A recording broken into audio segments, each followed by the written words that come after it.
Hello Omar, and thank you for purchasing this private tutorial. You may not copy, reproduce, distribute any part of this content over any network, including a local area network, sell or offer it for sale. Hello Omar, and welcome back to another tutorial. So let's get straight into it.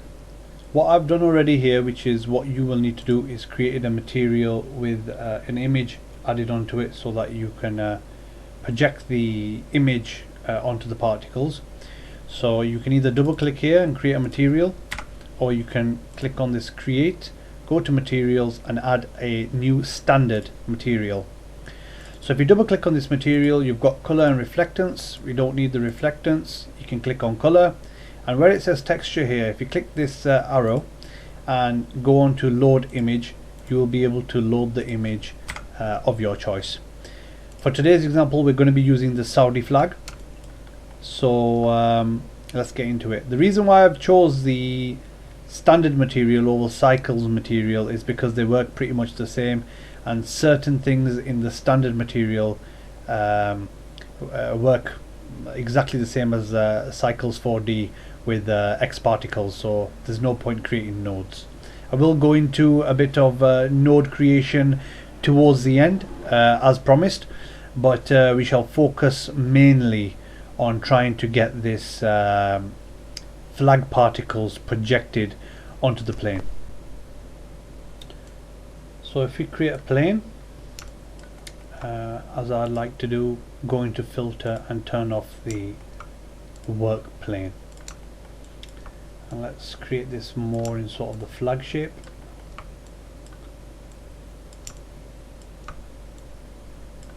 That'll do. You can be more accurate with the dimensions depending on the project, whether you'd like to do it by centimeters, or if you want to just eyeball it. It's completely up to you. So then we drag and drop this material onto it. There it is, the beautiful Saudi flag. So what we are trying to do is trying to project this color and this texture on to the particles. So if we click on X particles, create an X particle system, click on the XP emitter. If you press play, obviously it's just firing out these blue particles and nothing else. I'm going to increase this to about 150 frames. But XP particles has got this amazing feature, which is to actually emit from the texture, which gives it the texture of the plane which has the texture file on it. Depending on what texture it has, it will have different colors. So for this, primarily it's going to be a green and a sort of a light white that is sort of it's not a bright white, it's more of a grey white. But anyway, we'll leave the technical of the colors and move on to the actual creation of it. So if you go to emitter shape and change it from rectangle to object, then what you want to do is drag this plane into the object. And if we then start this particle system, you'll see that it's just creating loads of particles, but from the actual point. So if you press NB, which is ground shading lines, which can also be accessed from display, you shall actually see that they are actually emitting from the polygon centers and not actually sort of emitting this color. So I don't think, if I recall correctly, we don't actually need any height segments or width segments, because we're going to be actually projecting from the color and the material itself. So if we go back into emitter and go change from emit from polygon center to texture, now this is really where the sort of power of X particles comes in projection mapping of these particles. So if we go into click onto texture, and it will ask you for a texture tag. So if you go into emitter, first we never had this texture tab here. If you go back to polygon area, it's topology.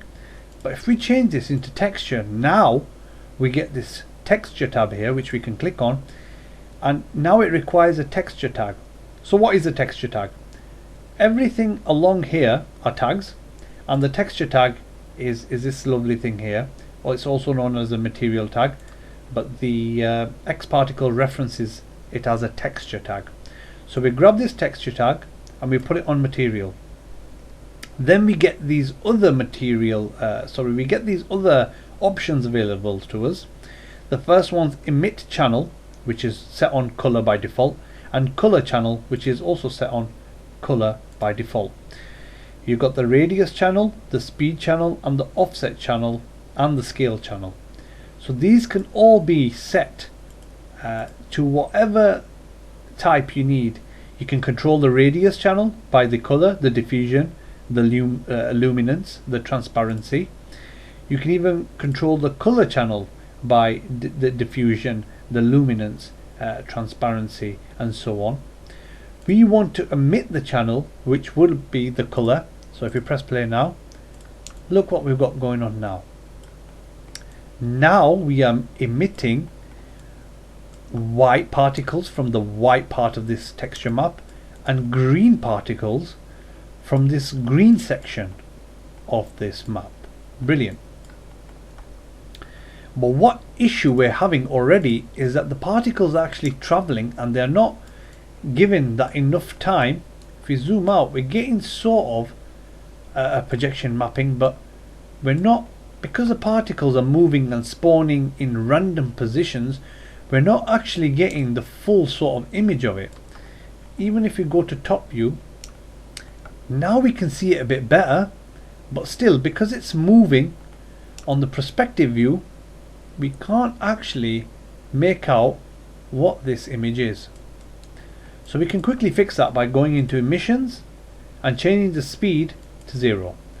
Now that will just start projecting particles on the actual image itself. Now you're finding it a bit hard to see already because the plane is actually active, and because the colors of the particles and the color of the plane and the texture is exactly the same, you find it quite hard to actually make out what it's doing. So we have these traffic lights here which we can turn off. We want to turn it off in the viewport, and we want to also turn it off in the render, because we don't want to render it when it comes time to rendering. Now we can see as the particles are growing or being emitted, should I say, this image of the Saudi flag is now getting made. So what can we do next? Now the great thing about using XParticles is that everything now can be modified and used alongside with any of the modifiers. We can use questions and answers, we can use actions, we can use all these things inside XParticles with this particle system that we've created now. So what we want to do, because we're not getting enough particles there, is depending on the style that you'd want to create it, maybe you'd want it sort of emitting and creating this particles on this texture over a certain amount of time, which is what it's doing right now. It's going along the timeline, and every frame it's creating approximately 1,000 particles. Or what you can do is you can crank this even higher. We can change this to 50,000 particles, and as you'll see, it'll create it a lot faster. There we go. Now it's looking a lot better because there's less of these gaps. Now what can we do? So as I said before, we can go into the modifiers and we can control this whole particle system with the turbulence. So if I go into control modifier and choose, no, we're not going to do scale yet. We'll go into motion modifier and choose turbulence. Now as soon as we activate this, the turbulence is going to be sort of active, and it's going to start sort of mixing these particles all together. Now another clever thing you could do is, if you cached this system, you could actually get this playing in reverse, so that the particles are actually forming the flag, are not actually getting disturbed and having this turbulent effect on the particles. What we can also do is we can add a fall off, add a linear fall off, and we can animate this. So as you can see now, only half of the flag is getting animated. But what is also happening is, as it's sort of animating this turbulence onto this half of the flag, because the XP emitter is actually constantly emitting, it's a bit hard to see this, but if I get in there, it's also bringing the particles back to its original form again by creating the actual texture again. So we can change this in a few ways. Like I said, it all depends on the style that you're wanting to create. But what we can do is we can go into emissions and change rate to shot, and we can produce 100,000 particles on the first frame.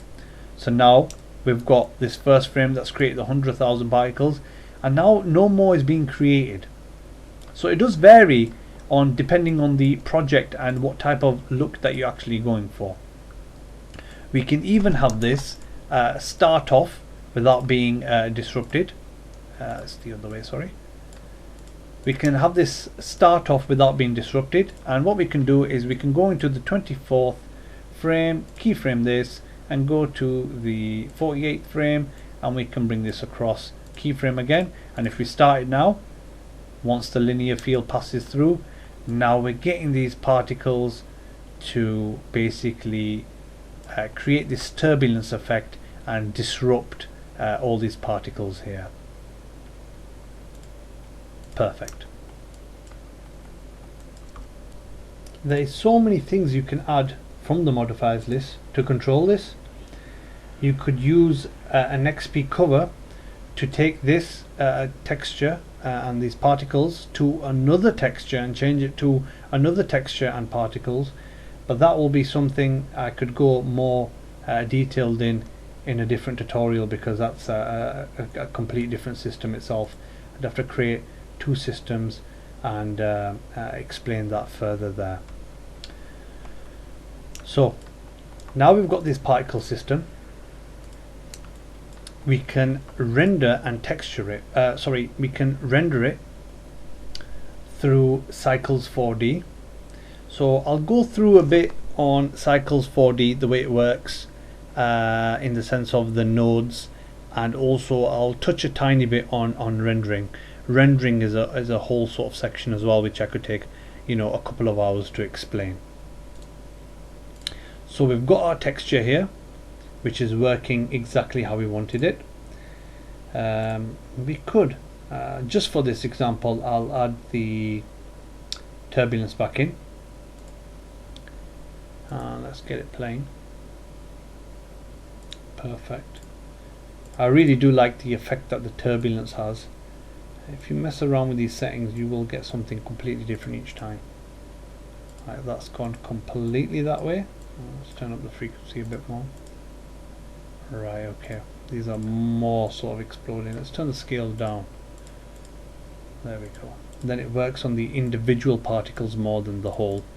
If you've got this up, you'll see that more of the particles are sort of moving together in the turbulence because of the scale of the turbulence is a lot bigger. I think I want around about 133%, yeah. Like I said, this is dependent to your style and the way you want to create it. But we can now go into the cycles layout. My layout's like this, but you can have whatever layout you choose. So if we click on this, it won't bring any nodes up. That's because this is a standard material from Cinema 4D and not a cycles material. We are going to need cycles to render it. We can use the standard material to show the particles in the viewport, but to render the particles we will need to use Cycles 4D. Right, so what can we do? If we go into Cycles 4D material, I've created a tab, but you can access that from here by clicking this arrow on this bottom section of your materials. Go into Cycles 4D, surfaces, and let's choose a principal BSDF shader. Now the thing with this shader is that once we put it on, it won't actually show anything. It's the renderer's already rendering and playing. It's rendering it here and it's saying the render's done, but it's not showing anything. Why is that? That's because there's actually no light in the scene. Cycles works very different to, I believe, Octane. Octane straight away has a default light. Unless you set it up in your scene as Cycles having a default light, it will not start off with a default light. So we can either create an environment or a sky. We'll just use an environment for this sake. And let's turn the environment off in our viewport with the first traffic light, and we can turn it off in camera as well, so we don't see the actual environment, we just use the lights from it. So now if you press play, now something is coming up. But what's happening here? We've put the texture on, but why are we not getting this material put on? That's because Cycles does not know that you want to take the material from there. It's actually putting this base color on. So if we change this to green, it's going to render it now to green. You can somewhat tell that there is some lettering and the sword there, but that's because the particles are moving together in this turbulence, and it's creating that effect. Like I said, this is dependent on the type of effect you want to create, but if you put this standard, you can't tell where anything is. So how can we get this particle data information into Cycles 4D? So if we right click, we can right click and choose the nodes from here, and I believe in here it's on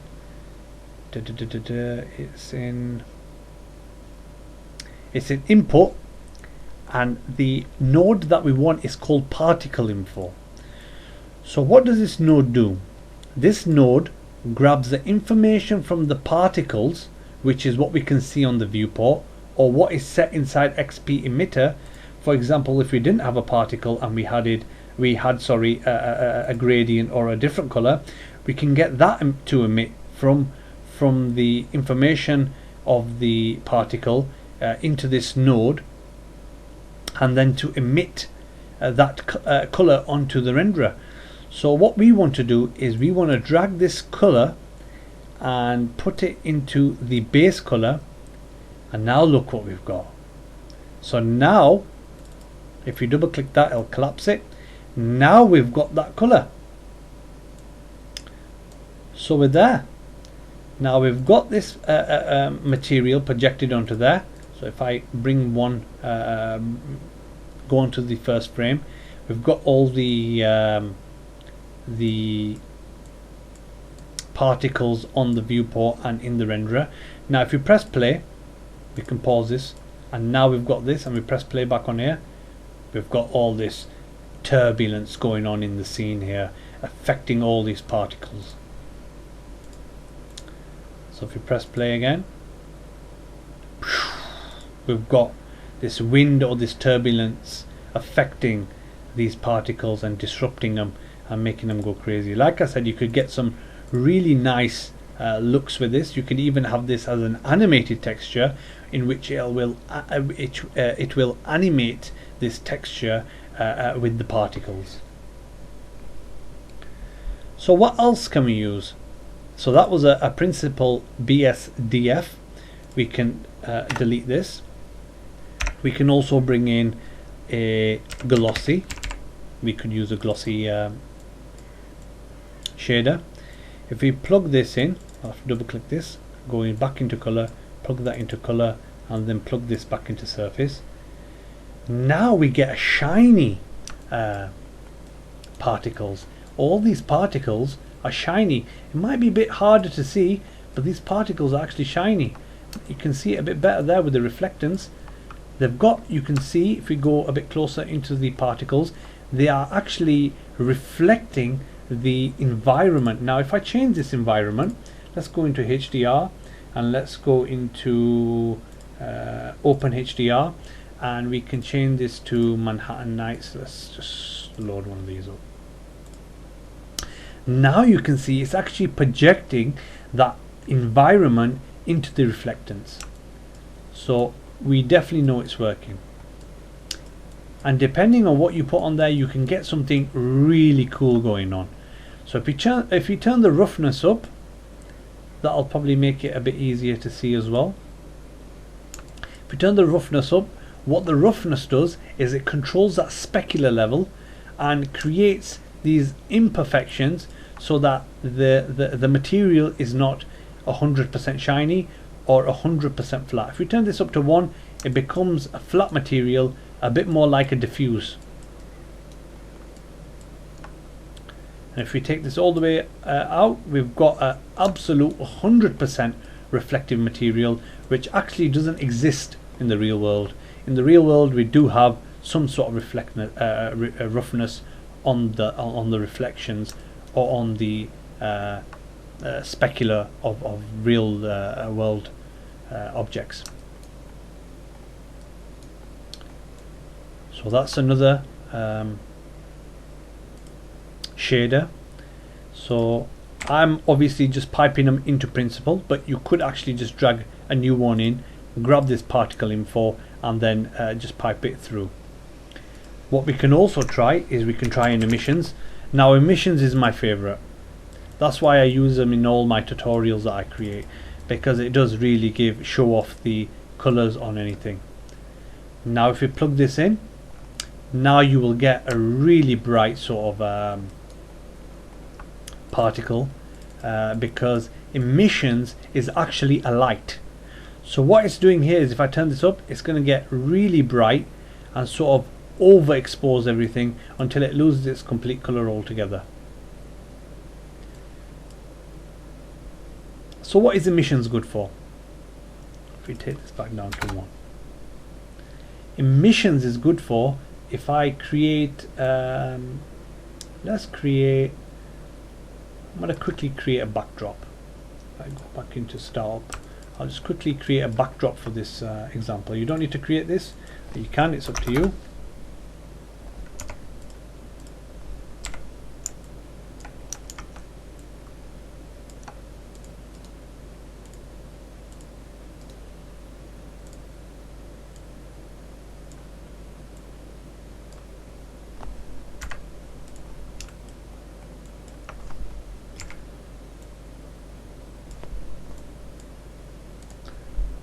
Right, brilliant. Let me just bring this particle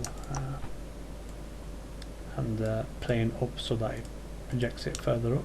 Perfect. Now we can go into it and explain a bit better how emissions work and how it sort of affects the scene around you. So if you go back into the cycles layout where we can see it rendered, now if we sort of put this image in, now look what's happening actually on the ground below. Emissions is actually creating a light to project it onto another object. So you could have multiple objects. You could have a glass, and behind the glass you'll be able to see this this light, or you could just have something in the scene and attach an emissions node to it, and it will actually create the object that you've attached the emissions shader to it into a light. It's always better to use actual lights if you're creating things, because lights do actually the Cinema 4D and Cycles 4D handles lights better than emission nodes, the emission shader, if you're just using it to light up. But emissions is another way of lighting things up. If you've got only a few lights or emission shaders in the scene, it can work, or you can use lights if you're using more than a couple of emission planes to light something up, because it is more efficient in calculating. So now we've got this. Now if I let it go and project it, now you can see there's certain white elements behind here where the white particles are projecting the emission, and there will be green lights. There they are. A green light is emitted also onto the floor where it's getting projected.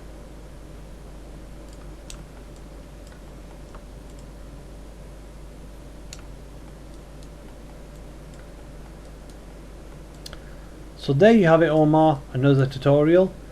Thank you once again for purchasing a tutorial with myself, and I hope you have a great day. Thank you.